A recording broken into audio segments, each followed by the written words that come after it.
Yeah. Good afternoon, everyone, and welcome to another edition of the John and Rich Sports Show on this chilly, windy Thursday afternoon in October. I'm our host, John Mastice. My co-host, Richard, is here.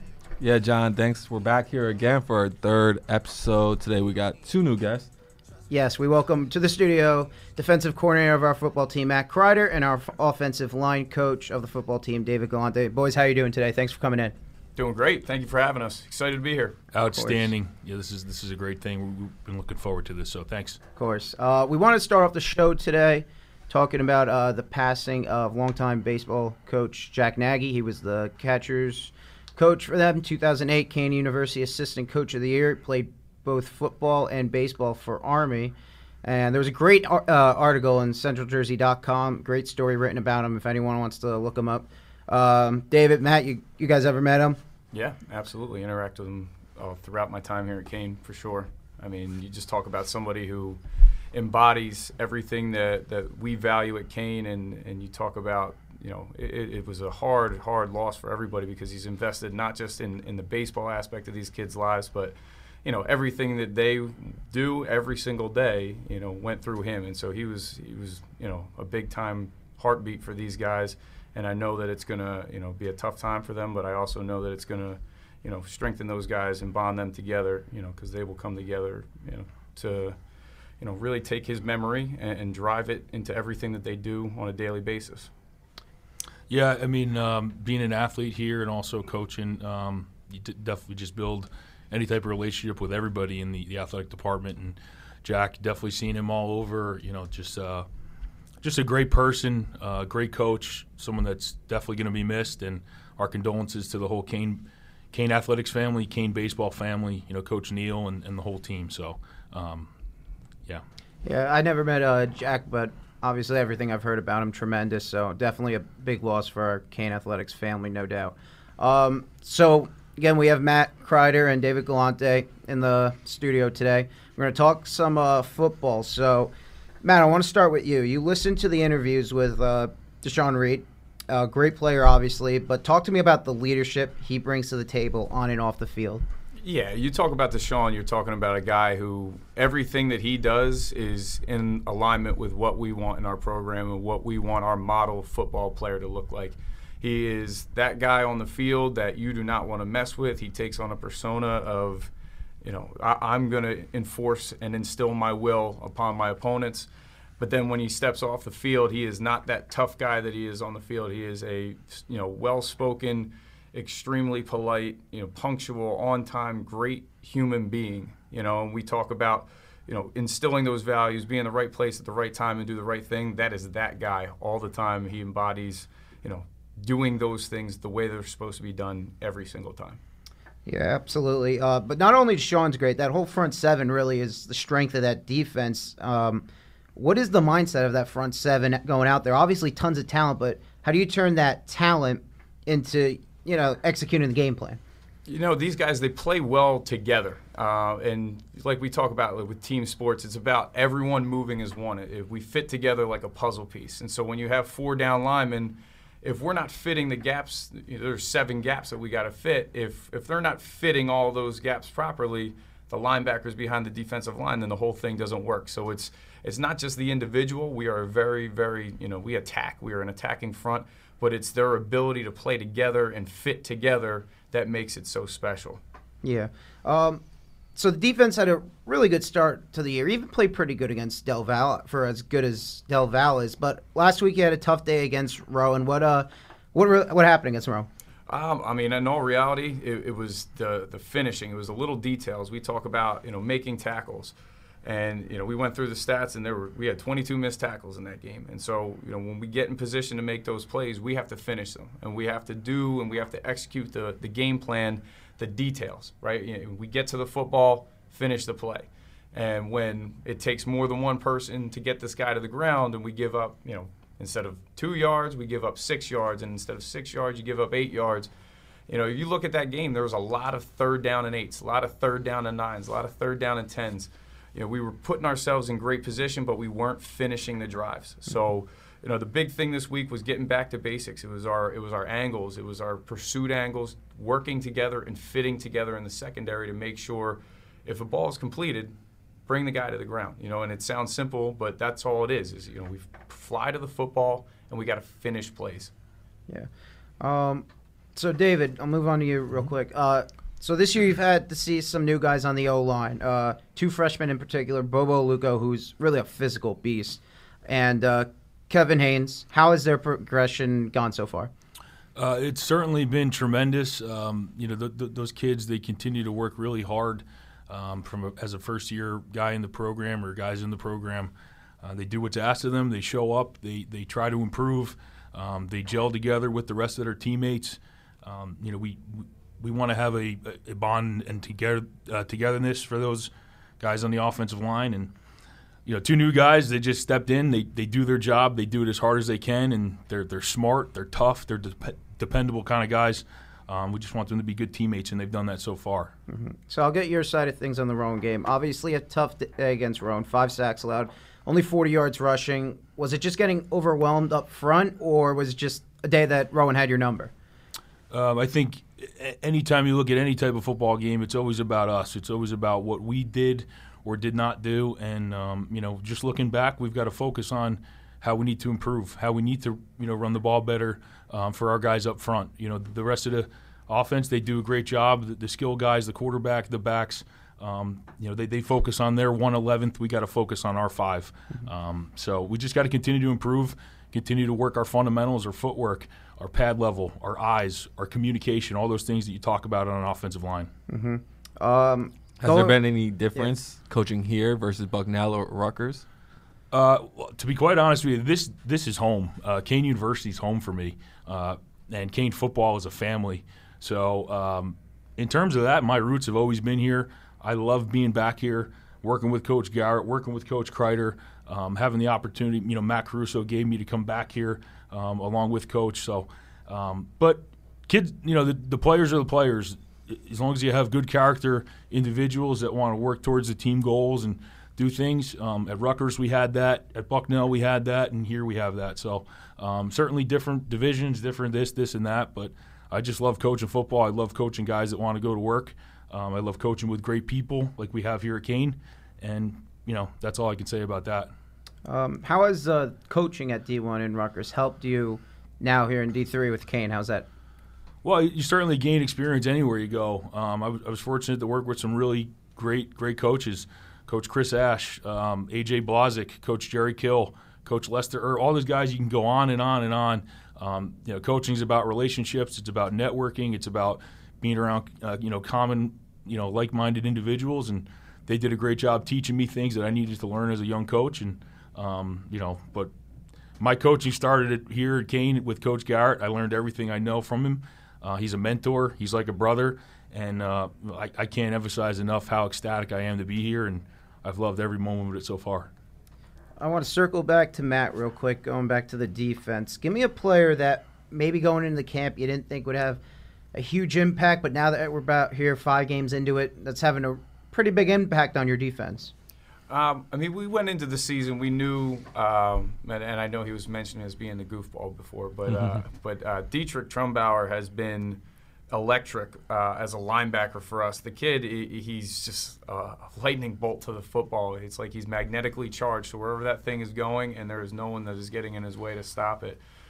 So he's certainly been the guy that we know he will always do whatever it takes to get to the football, and he seems to find a way no matter what is standing in his way to get there. So he's been, definitely a spark on our defense, and he's been a guy that we can count on all the time to make plays. So, yeah, he's definitely been someone that we knew was a talented player, but really has continued to see a ton of growth growing into this season.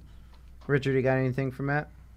What's been a difference, because you were coached at high school too? Was it a big jump to go into the college level? I started here as well as a GA, but so in high school compared to college, I think the biggest transition is the amount of time and the amount of detail that goes into a game plan. Where in high school, the biggest thing is that you don't overcoach it. So you don't want these guys thinking out there. I think the concept is the same in college, that you don't want to overcoach it, and just because you know something doesn't mean that your players know it. But now we have a lot more meeting time, and these guys have developed a football IQ before you get here. And now our job is to develop mastery in that football IQ. Whereas when I'm coaching in the high school, your job is to really develop these kids and develop a fundamental foundation of a football IQ so that by the time they get to the college level, now we can build on top of that. But you're only as good as the foundation that you start with. So kids come from different backgrounds, different amounts of foundation. And so, we try, it's just differentiated instruction. We teach some kids certain ways and other kids can grasp a whole lot more, but it's similar in that sense. Yeah, did that experience help you work with freshmen and their even transition going from their high school experience to the college level? That's a great point. Yeah, it's and to be able to see it from both perspectives is huge. So you being there, you get high school freshmen, sophomores, juniors, and now they're ready to graduate, and you look at those guys like they know everything, and then you realize when they come in as freshmen, it's like learning a new language. Just because I called a defense blue, now when they come here, it may be green. And so now they have to learn this new language. It does. That's a great point. You've seen it from one perspective, now you can see it from the other, and you can kind of find a way to meet those guys in the middle to help it make a little bit more sense to them. Yeah, so then it sounds like it definitely did help. Yeah. Because now you got to know what it's like, and like yourself, your own experience, and you're helping them experience. And then obviously you guys are both players, so yeah, that definitely helps with going forward. Mm-hmm. No, 100%. Yeah, you kind of know what to look for there. And with the offensive line, how do you prepare the freshmen coming in for the next jump in, competition, the size of kids coming in that now they're going to face that maybe they didn't face in high school? Yeah, well, I guess something in terms of that, a size they can't really control. They are what they are, and it all comes down to the mindset, and it also comes down to the existing players you have in the program to kind of bring them along. That's what we emphasize here, and especially on the offensive line, it's a team within a team, and they have to bring those young players along, and the best guys are going to play. You don't know if it's going to be 5 freshmen or 5 fifth-year players, depending on what you have. So it's really up to the other players to help bring them along. I mean, we focus on sharpening their mindset and having them mentally ready to go, and physically, they're working out with Coach Graff in the weight room. They're doing those sort of things when they first get here, learning how to lift weights for the first time, maybe some of them. But that development happens over time. But by the end of the preseason camp, or you're going into your first game, or even each week, as we reevaluate and see who the best players are, the best guys are going to play. That's mental, physical, and all everything that goes along with that. So. Awesome stuff from Matt Kreider, David Galante. We want to thank you both for coming into the studio today. Really appreciate it. Coming up, we have interviews with Kory Kenny, DeShawn Reed, Anthony Broccoletti, and Coach Garrett. It'll be about a 10-second buffer for me to hook it up. But thanks again to Matt and David for coming in. Really appreciate it, guys. Thank you so much. Guys. I appreciate it. Thank you. You guys staying or leaving? Well, now I think we're staying. Yeah. Okay. We'll stick around. Yeah, it's your choice.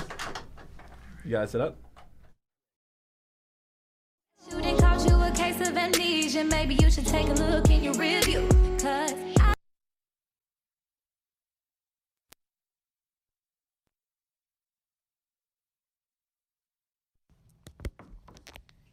So, Kory, basically every season since your sophomore year, you've been near the top in tackles on your team. What's your mindset out there, basically being a ball hawk? Basically, it's just going out there and always trying to rally to the ball, get to the ball whatever way I can. Even if somebody else is making a tackle, you just always got to be the next guy in there, first guy in there. It doesn't matter. It's just wherever the ball is, you got to run to it and just make the tackle when you get there. Tell us something about the relationship this defense has. How close a group is it? I think we're very close. Coming in, I came in with DeShawn, and Pete Lejow has now been here for 3 years, and I live in a house off campus with a bunch of the guys who all play defense. I don't think we have one offensive player in the house. It's just a very tight-knit group. Everybody trusts each other. Everybody can look to each other when they're having a problem, not just football, outside of football, school, family, anything. We all look to each other. And then a fun one. Which player or coach are you going to if you need a good laugh? That's a hard one, man. For a good laugh, I'd have to go to Dietrich Trumbauer. He plays linebacker here for us. He just always knows how to say something like stupid, crazy, just to make somebody laugh. It's just so out of the ordinary with him. Thanks, Kory. All right, Anthony, 6 touchdowns, over 800 yards through the air first 5 games. Let's start with what's working for you so far. Just putting in a good game plan every week, knowing what coverages defenses are going to be in and what we can do to exploit them, and and what certain quick game routes I can hit to get me going early, and then hitting the more concepts later in the game. That's what really been working for me. What's it like to have a really good supporting staff around you, like a Jesse Sari or Miles Toppin? Does that make the game plan easier for you? Yeah, it makes it much easier knowing that we have a good O-line and that I can give it to Jesse and he could grind out 5-10 yards, break an 80-yard touchdown whenever. And the same with Miles, Albin, Dante Jameson, Kyle Rooney, all those guys that I can throw to them for like quick hitches, and they could catch a 5-yard ball and take it for like 20-plus yards. It makes it really easy for me. Only a sophomore this season, but you won the job coming into the season. Did you feel any added pressure since you're only a sophomore in your second season? It doesn't really get to me. I don't really think like, oh, it's my second year here, because football is football. I just go out there and play it every day and do my job. Coach McCool in his first season as OC, give us a sense what it's like working with him. He's fun to work with. He's really experienced, coming from Don Bosco, so he knows a lot what he's talking about, and he's coached a lot of football, and it's fun working with him with the new offense this year. It's more of a game planning instead of just running the same thing against every team. It's a lot of game planning against every team, running new stuff and doing what works. So it's fun to work with him. Thanks, Anthony. DeShawn, you've had a phenomenal career at Kean. Go over the stats forever. But now you're a veteran, you're in senior season. How do you continue to show your veteran leadership to some of the underclassmen that'll be leading this team once you're gone? I just try to do everything the right way. Everything my coaches and the people before me taught me within the 4 years. I try to display that myself every day, through vocally and through my actions. So, even when the underclassmen need advice, I'm always there to just leave open arms to talk to them, whatever they need help with. I do the best I can to, drop a few gems for them. Give me your best memory to this point playing for Kean football. Say my first sack last year against Wesley to start off the season. The first sack was against Wesley. It was a sack fumble, and after that it was just a roll from there. And not gonna lie, my recent defensive touchdown was my first college career touchdown, so I was super hyped for that. Obviously your front seven is great, but what's it like having some great players in the secondary like Purvis Hatcher and Naz Neal, of course Kory? Me and Kory been doing this for 4 years together, so I'm always comfortable when he's back there. I can completely trust him. And Naz, Bud Hatcher, I trust them fully because last year they got their feet wet and they proved they proved to themselves and the rest of the team that we can lean on them when needed, and they do everything they can to execute plays. So you've worked with Coach Kreider basically the whole time you've been here at Kean. What's it like working with Matt? It's great. Coach Kreider has a lot of energy, and he loves doing what he do. So every time I go to his office, he's always trying to do something new. He brings a lot of energy out to the field. He's just an exciting person. I never get bored with Coach Kreider. Thanks, Sean. Coach Garrett, after starting the season 0-2, what was the message to your team going into the Dean game and how you were going to rebound, eventually won the next two? Yeah. After the first two games, we had a bye week, and the message that week was it was a bye week, it wasn't an off week. A lot of coaches and players can confuse that.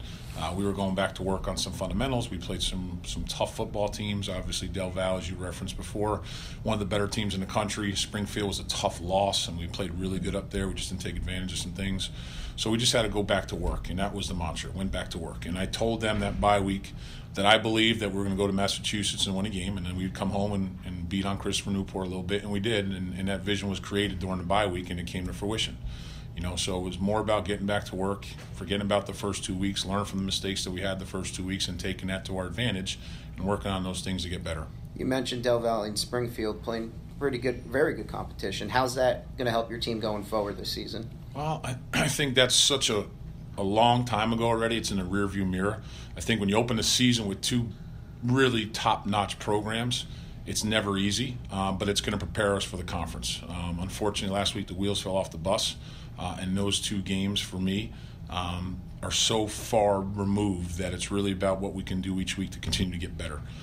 Last week we didn't play good football. We did things that good football teams can't have happen. We didn't block, we didn't tackle, we turned the ball over. When you don't block and you can't do things, you're not going to move the football. When you turn the ball over 5 times and 2 of them lead directly to points, you're not going to win football games. When you have 22 missed tackles in a football game, you're not going to win football games. So we just got to remember right now what last weekend felt like, continue to work our tail off with a bunch of guys that are sitting in this room and the guys that are in our locker room right now, and that's it. Work hard, get better, and focus on the fundamentals. What is it like to see both DeShawn and Kory grow on and off the field, and all your seniors, as you know, they're in their last season here at Kean? This is a special group of seniors. You know, preseason camp, we do something in our preseason where we have those guys get up and they talk about a little things about themselves, and it was the most real night we've ever had in our football program since I've been here in 2003. It's a special group to watch these guys grow where they were from recruiting them, to remember their visits, to remember them being on campus, to remember their first start, to see where they are now, to make all conference, to be a captain every game. It's so much more. I mean, people don't see it. They just see the game and they don't understand what goes into this thing. It's a year-round deal where I'm around these guys more than I am my own 3 kids at times. And it's an investment as far as a personal investment, an emotional investment. And to watch them buy into what you're selling, to get them to buy into the things that you're doing, not just on the football field, but in the community service projects, in the classroom.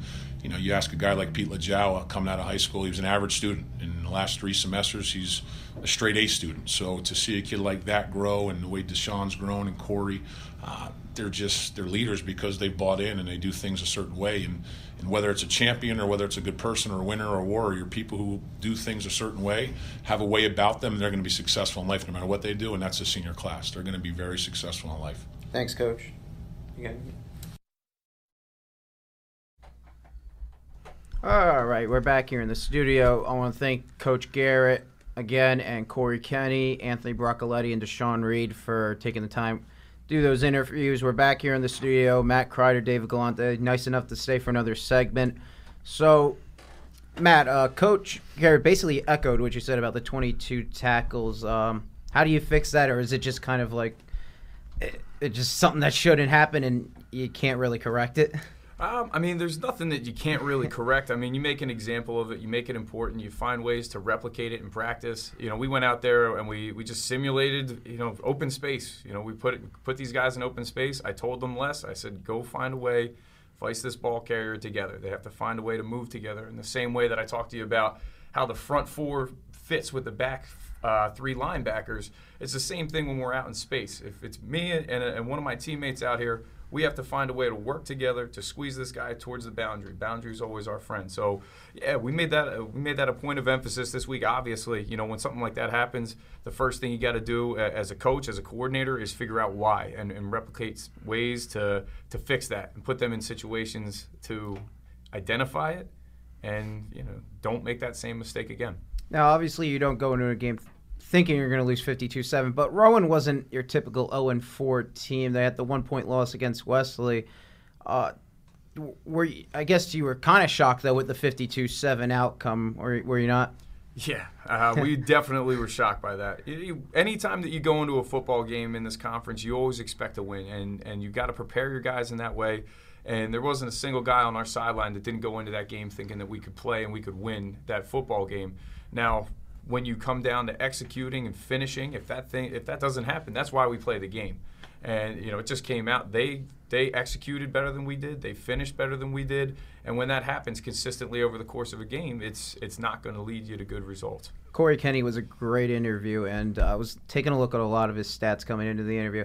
He's been top 5 in tackles on your team since the sophomore season. Talk to me about him and how he's basically a ball hawk, isn't he? Yeah, he's just relentless. I mean, you talk about somebody who wants it more than other people. It's him. He works his tail off, and I'd argue with just about anybody that I know that kid is giving every bit of himself, whether it be in the summertime when nobody's watching, or if it's on the Saturday afternoon, you know, when people are in the stands. He's definitely somebody who is committed to team over self, and he finds a way, like you said, just to fly to the football.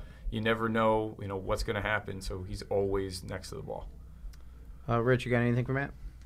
No, like you said, and I think you were talking about it earlier, Rowan was a lot better than their record. And you pointed out, I'm looking at the scores right now, they lost, 2 weeks ago? Or was it last week? They mixed the extra point to tie the game. And then the week before that, the other team scored 10 points in the last 4.5 minutes. Yeah. So you see 0-4, and you see a loss to them, you think, oh, how they lose to such a bad team? Like you pointed out, it's not always what the numbers say. You got to look more into it. And on any given Sunday, 22 missed tackles, that's just a recipe for failure. Yeah. Well, hopefully after this week, we don't have to talk about the 22 missed tackles. It comes down to execution, and it comes down to these guys understand what happened. They understand why it happened, and now we have to go out against a team that is hungry for a win just as bad as we are. So we're going into their home field on their homecoming, and they're going to want it. So do we. So, we got to go out there and we got to execute our game plan, and we got to do our job to the best of our ability. David, Anthony, great interview also. Mm-hmm. Talk to me about the relationship you have with him, and I'm sure you deal with him with protection schemes and everything. Talk to me about Anthony.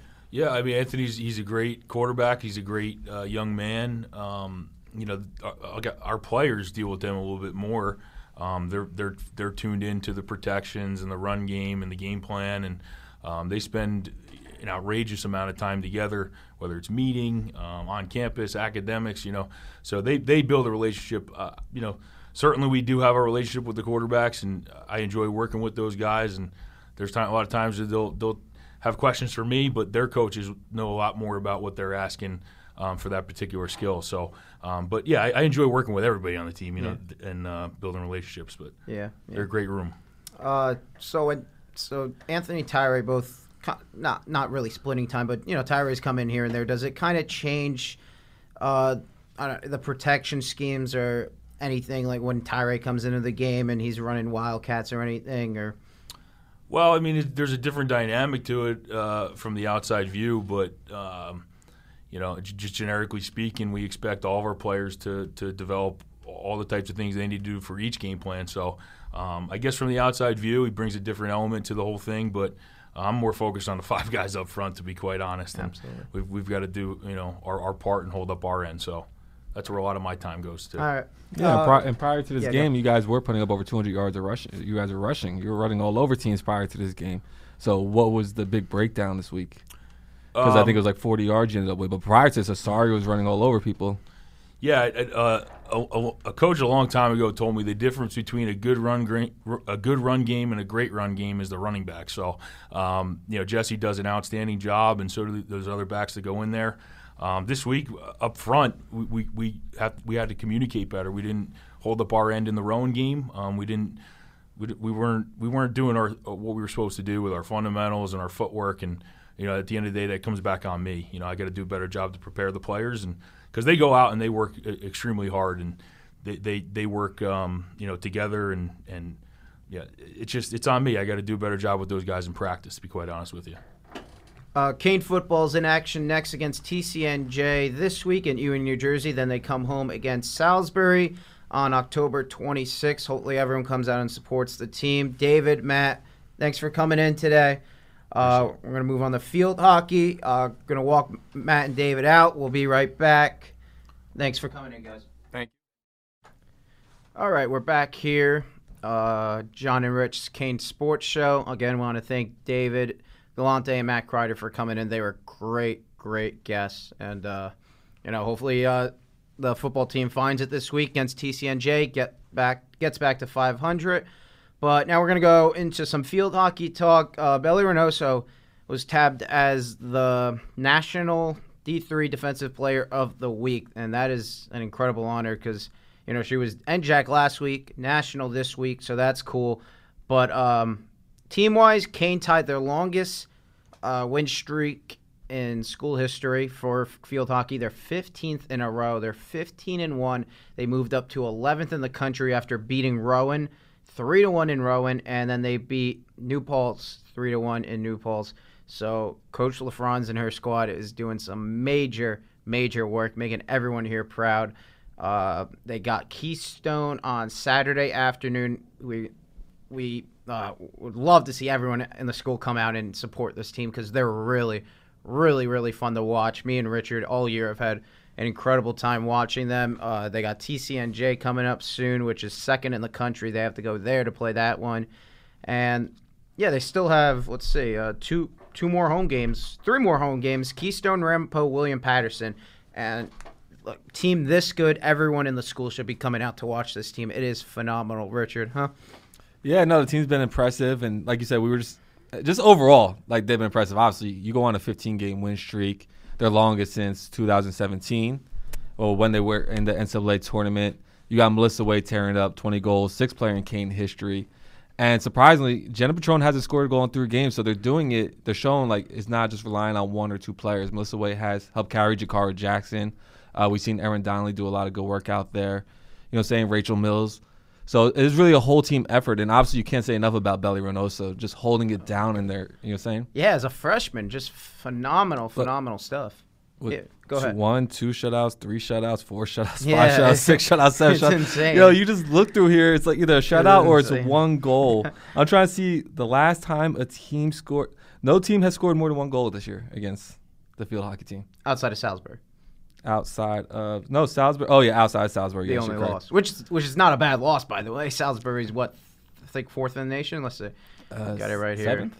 No, third in the nation, and they got 2nd in the nation. TCNJ coming up, so that should be interesting. They have to go to Ewing to play that one. So, and I think we were talking about last week, like the Ramapo game was Rowan. A Rowan game was a big test, and Yeah, they were 4th in 3-1. the country. 3-1. It's like no issue. I mean, I'm sure it wasn't easy, but 3-1 is 3-1. They went up to New Paltz, which is, it's a long drive. You get off the bus, tear up some more opponents there. 3-1, another easy win.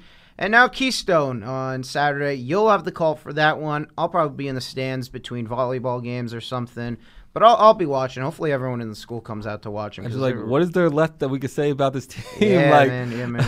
It's I really crazy. don't know. Every week we're on here and we're talking about how good they are, how good they are, how good they are. Yeah, they just keep getting better and better. Yeah, they haven't faltered.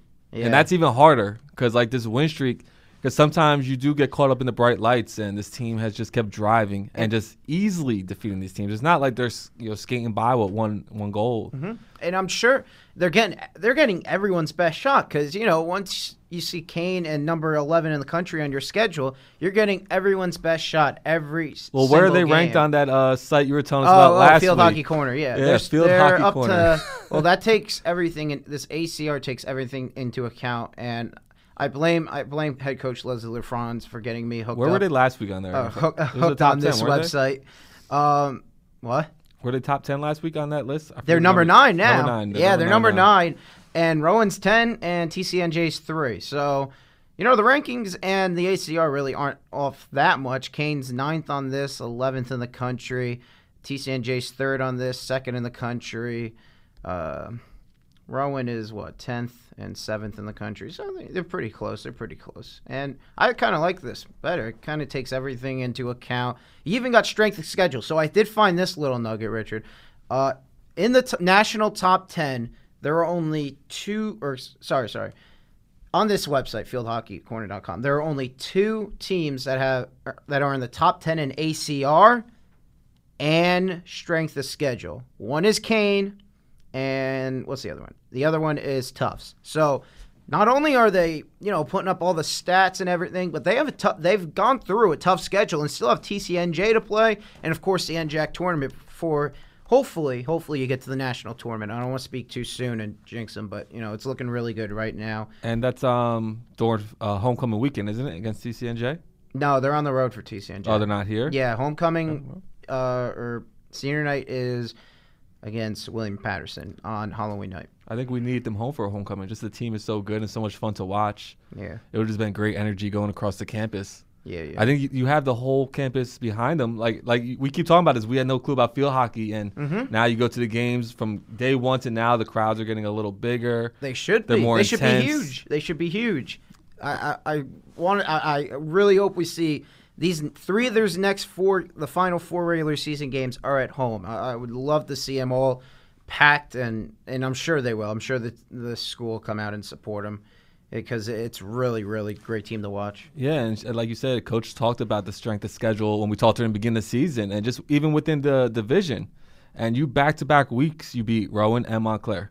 Yeah. By 6 goals to 1 combination. Yeah. It's really, really awesome. I don't even the team is just so impressive. Like, Belly Reynoso is just out there. You can't get a ball past her. They're not getting many shots off against her in the first place, but when it comes, she handles her business. And yeah. Fill me in, John. Like, no, good stuff. What other stakes can we say? No, that's all we can really say because we actually have to move on. But, yeah, so Keystone next for field hockey. Hopefully they get that W again. They gotta feel like record. Superstars, though, right? Yeah. Like, just walking by, I'd walk into class, like, you know who I am at this point. Yeah. 16 in a row. 16 in a row they would go for against Keystone. That would be a school record. All right, moving on. Women's soccer had a good win last night. They beat Ramapo 4-1. That was last night, right? Yeah. I don't know how they played last night. I remember it pouring rain, but they won. On the other end, men's soccer got canceled last night over on the East Campus. They were also supposed to play Ramapo, I think, right? Yeah, it was. For everyone who doesn't know, we have Rob in the studio, who is our SOS Communications. He's your contact. He puts you in contact with everybody. He Well, takes you where you need to be. He helped us out with the flyer. Just so everyone knows, he's the one who makes everything happen. So, yeah, Rob Bergman, the best. But it's good. They bounce back off that loss at TCNJ. Mm-hmm. They come back. They score 4 goals to 1. And TCNJ was, it's no easy opponent. They're 7th in the country, so no one was expecting huge things out of them. But it's good to see him come back against Rampo, get that 4-1 But win. how about this? Against Rampo, this is the first time they won a game this season when another team scored a goal. The only other time they tied a game when it was 1-1, and that was against Rowan in double overtime. But any other time, every win has been a shutout prior to that. You had 6-0, 6-0 against Staten Island, 1-0 against New England, 7-0 against Sunny Cobleskill, 5-0 against New Jersey City, 2-0 against Manhattanville, and then finally 4-1. Yeah, Rampo. that's a good catch, but also they were up 4-0 anyway. But yeah, I see it. Torres had 2 more goals, sophomore, 6th and 7th goal of the season. She's all over the field. Yeah. Ever since she started playing, she's been all over the field. Yeah, she's impressive. Like that game we called against the TCNJ game, they lost, but she was just throwing herself everywhere, playing physical. You always see her mixed up in the plays. Yeah, Maria Elena Torres, 6th and 7th goal last night. Let's see, did they finally get her picture up on the website? Right now, she's like one of their main players, and I feel like I didn't see her picture up there yet. Kean University. But it's been impressive. They're bouncing back. What are they, 6-7-1 now? 6-7-1. The other, go ahead, Richard. Sorry. No, go ahead. The other 2 goals were scored by Deanna Abdu, our 3rd of the season. Lexi Monroy, senior, getting her 4th of the season. That was on a penalty kick. So all good stuff. Yeah, the men's soccer team. What they got? They haven't had a loss in 1, 2, 3, 4, 5 weeks. They have the 2 ties in there, and then 3 wins. Is that true? Yeah. So they tied against Rutgers Camden 2-2, double overtime. Against New Jersey City 3-2. Against Rowan 2-1. Meggers Evers 8-0. But you said it was going to be a blowout going into that game. Yeah. So you got that one right. And then TCNJ, a tie 1-1, double overtime. So going back to the women's soccer standings for NJAC, they sit in 1, 2, 3, 4, 5. Tied for 4th with Rowan. So, they're looking, or I guess they're 5th. Because they're 2-3-1. You gotta get some interviews with those soccer players. Yeah. Next. Okay. So next week we have Coach Doherty coming on the show. It'll probably be recording wise, and we're gonna get some players also. So that's something to look forward to next week. But yeah, this women's soccer team looking good. They have, is it senior night this week? Is it this week? Yeah, it's this week against William Patterson. Are you guys giving away any stuff again? Like, I want to raffle. I think was it the last game or 2 games ago? Was it the field hockey when you guys were giving away AirPods? I need some AirPods. And they were giving away a tablet, and the crowd was going crazy. I just kept hearing them yelling. I think they were yelling at you, like, repeat the number. Or I heard people in the crowd like, man, if I had just come here 2 minutes earlier, or like 3 minutes later. But it was a great thing going on here at Kean University, trying to get, bringing people into the crowd, giving stuff out. I mean, AirPods aren't cheap. Yeah, man, they're not cheap, but we'll be in the crowds next time they're giving something away. I'm at least grab a ticket from somebody. Yeah. So, again, women's soccer has their senior night against William Patterson this weekend. They came off a nice win here against Ramapo 4-1. Men's soccer back in action. against William Patterson also Saturday. That's on the road, though. That's in William Patterson. Their next home game will be on the East Campus next Wednesday, October 23rd. That's against Ramapo. So everything's kind of winding down here towards the end of the month of October. Hey, and men's soccer, I didn't realize they're 8-4-2, 2-1-2 in NJAC. They're going to be making some postseason play. I think they're looking really good, and like you said, they haven't lost in a month, so that's looking good. You good with soccer? Yeah, like I said, it's just winding down now. So we got this last month. So if you enjoy men's soccer, you want to catch the rest of the regular season. The last game is October 30th against Montclair State. Well, that's actually at Montclair, so the last chance you'll catch them at Kean is October 26th against Rutgers Newark. And then we'll have the postseason. Awesome. Or a tournament. But it's crazy how fast everything went, right? Yeah, it is. It did really go. Basketball will be here before you know it. So here we go. We have a really cool special guest next coming up. Interviews already done. I visited Chris Swenson, the head coach of women's swimming, and he's really, really building this program back up. I mean, it resumed in, 2017. They didn't win a game. He came in here in 2018, won 5 meets. So he's back here with his second season as the head coach. And he's really tearing up the recruiting, and he's going to be bringing this program back very, very soon. Take a listen, and we'll be back real quick. You're entering your second season. Last year you took over. You took the team from 0 wins to 5 wins. What was your mentality coming into this season in terms of turning the program around, basically? When I took the job last fall, I knew it was going to be a pretty big rebuild, just on what I knew about Kean swimming from before the program went away until up until 03 when they last had a team. And for me, it was just a rare opportunity to build my own program from scratch. So at a time when a lot of schools are cutting swimming, to see a school add swimming and throw the resources behind the swim program just checked all the boxes I was looking for. So I just wanted to set a pretty good message with the girls that, my expectations are very high. I could definitely be pretty demanding, but at the same time, we have a lot of fun in practice, and they're doing a great job, and they're getting better every week. 5 wins a season ago. Are you looking, obviously you're hoping to improve that total. Do you think that's more than possible to do that? It's hard to say. Last year, the 5 teams that we beat, I think we should have beaten. I definitely set a little bit tougher schedule this year. So I don't really focus on the wins as much as I focus on the time improvements, because ultimately, how we qualify for NCAAs in swimming is not based on win-loss record or strength of schedule. It's based on qualifying time. So if I'm giving them opportunities to swim faster throughout the year, that's just going to ultimately prepare them better for championships, which is our main focus. So, if we go 0-10 and then we end up winning the conference championship, that means it was all worth it. Yeah. I don't like losing. It's never the goal, but if it's part of the process to get us where we want to go, I can swallow that pill, and we'll just keep on building a tougher schedule every year. Good news is you won't be going 0-10 because you split this weekend. What'd you think of the squad this week? I thought that the girls really showed up and performed at a higher level than I could have expected. What I was doing this past week was looking at times from the opening meet in 2017 before I got here, 2018 last year, and then this year. And across the board, everybody's just gotten a lot better. We beat a Baruch team that finished 2 spots ahead of us last year, conference championships, by almost 70 points, and they only won 2 races all day against us on Saturday. So I think we sent a message to them, along with some of the other teams that finished right around us at conference, that we're coming.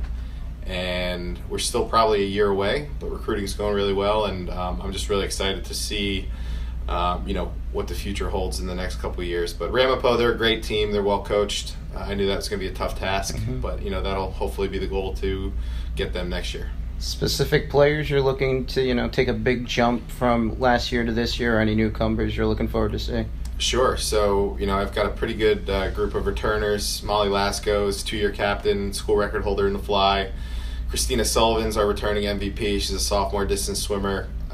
She just put up a lifetime best 200 free in our first meet.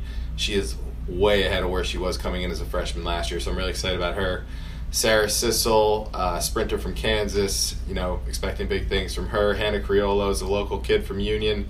She took a monster jump last year, and she has just been working so unbelievably hard every day. So those are some really good returners. I don't want to leave anybody out. It's tough to include everyone, but they're all doing a great job. And then, I've got a couple freshmen that I've got my eye on. Alana Johnson, she's our new backstroker from Texas, and she just missed our school record in the 50 back on Saturday.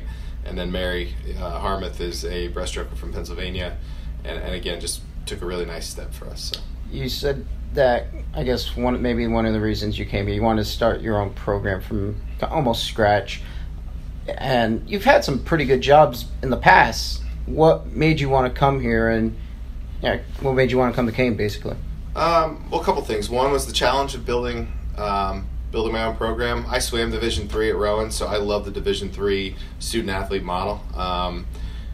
I've got 3 young kids at home as well, so I wasn't interested in chasing that next job and that next job and the next job. I was looking for a place I could call home and really come in, put my spin on it, make it my own. As you said, I've been at some pretty cool places, and I've really had a great career and learned from a lot of awesome coaches, and I was just ready to do my own thing and really just build my own program, and I think we're on our way to doing something special here. But, family first for me, and that's what I preach to the girls as well. So it just, like I said, the school checked every box I was looking for. We've got a great new athletic director with a ton of energy, and I really just enjoy coming to work every day. Rob, you got any questions for Coach? Coach, TCNJ, Rowan definitely tops in the conference. What's going to take to get to that next level? I mean, we're slowly getting there, but obviously, it's going to be hard work. Sure. So one of the things that I proposed in my interview, and I was kind of met with a little bit of not hesitation, but just it's never really been done, is I'm looking to recruit nationally. So we've done a pretty good job as a staff of just bringing in kids interested from all over the country.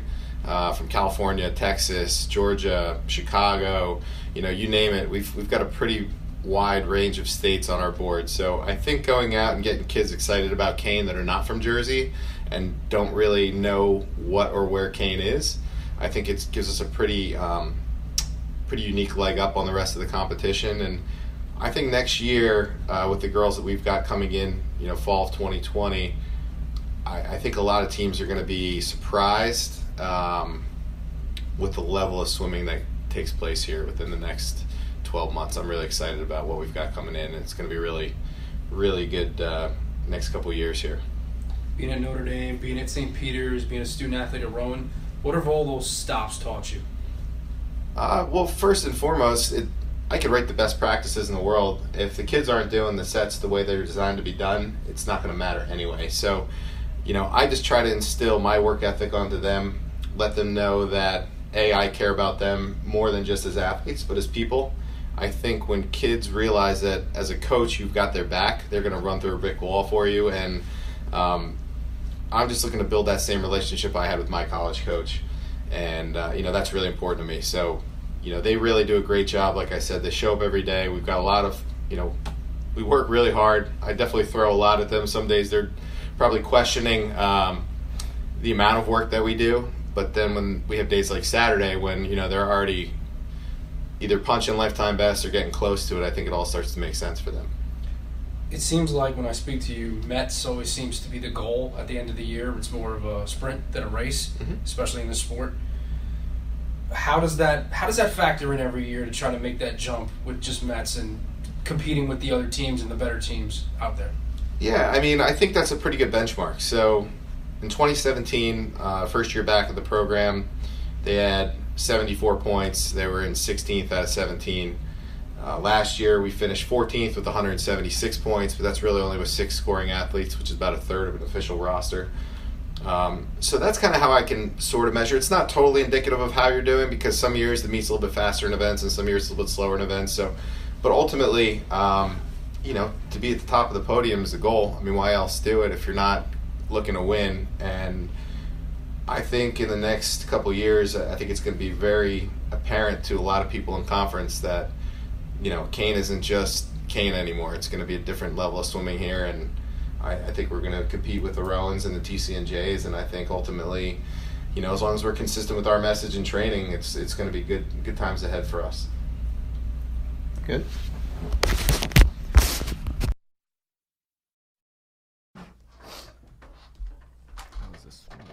All right, so that was our head coach of the women's swim team, Chris Swenson, and we thank him for doing that interview. It sounds like he's building something really, really good there.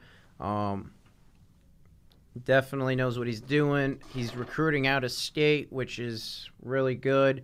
Because, when I look at the rosters on basically all these teams here at Kean, and obviously it doesn't determine anything, but, just really Don Perkins in volleyball really has a ton of out-of-state kids and across the country.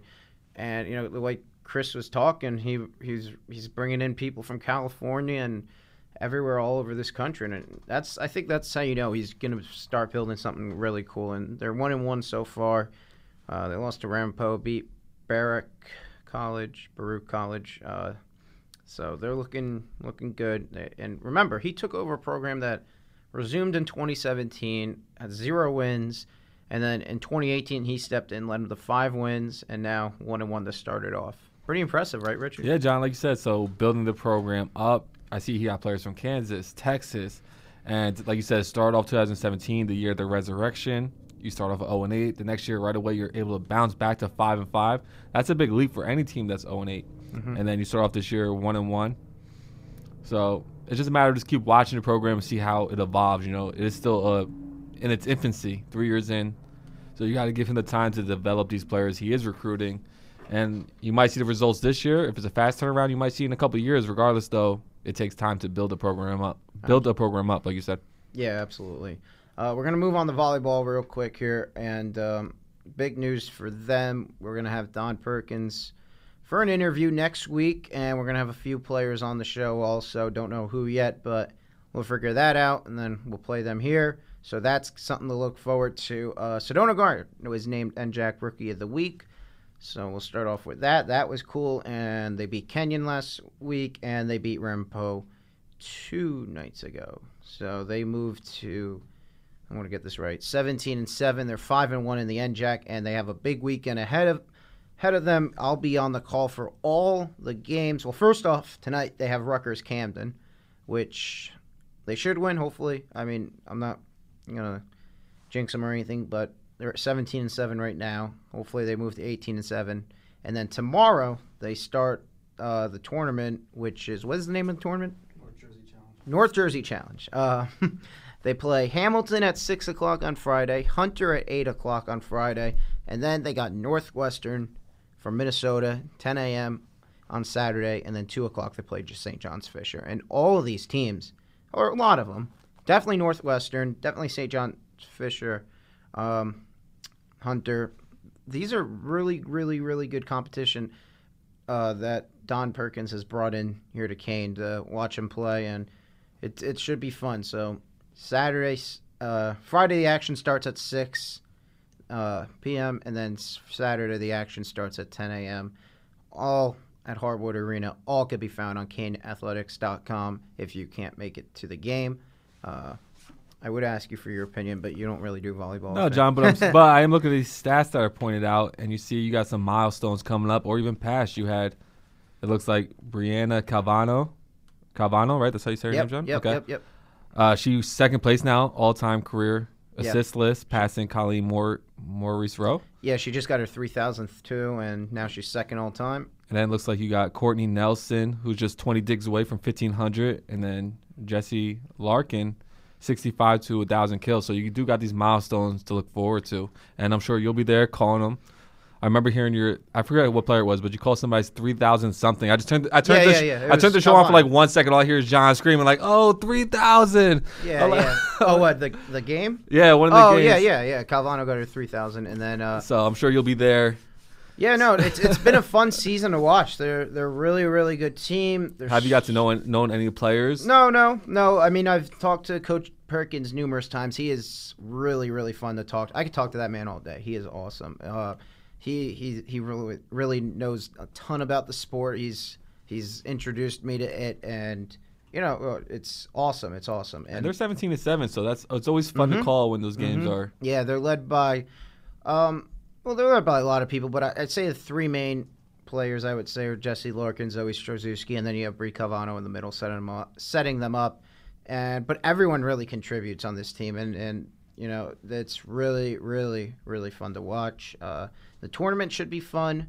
And then they're going to go for their third straight NJAC championship. And that hopefully they get the 1 seed. They're having – so the interviews we're going to have with them, we did it on purpose. We want to do it right before the Stockton game.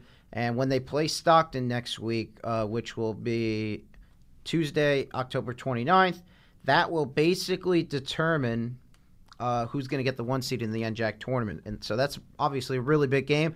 And bigger news, it's at home. So – hopefully everybody shows up to the Hardwood Arena to watch that one. It's a huge, huge, huge game. And Stockton's actually getting votes to be ranked in the top 25 nationally. So that's really cool.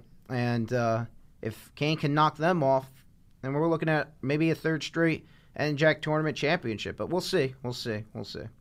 So we'll move on to, what am I missing now? Women's tennis. Yes. They snapped a 3-game losing streak, defeating Brooklyn 6-3.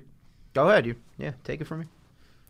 Oh, that's all you got. No. That's all you got. I thought you were gonna follow up. No, I was just looking. I saw that they broke a losing streak. It's always good to break a losing streak. It looks like, Miris Matthias. I hope I got that right. She earned the NJAC Rookie of the Week honor, so they are making some noise over there.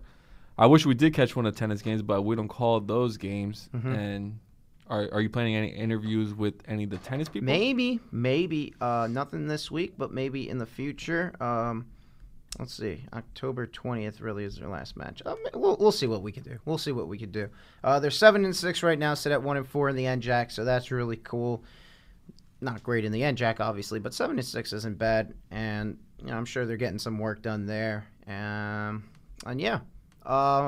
So we went through all the sports here. Richard, do you have any closing thoughts for me?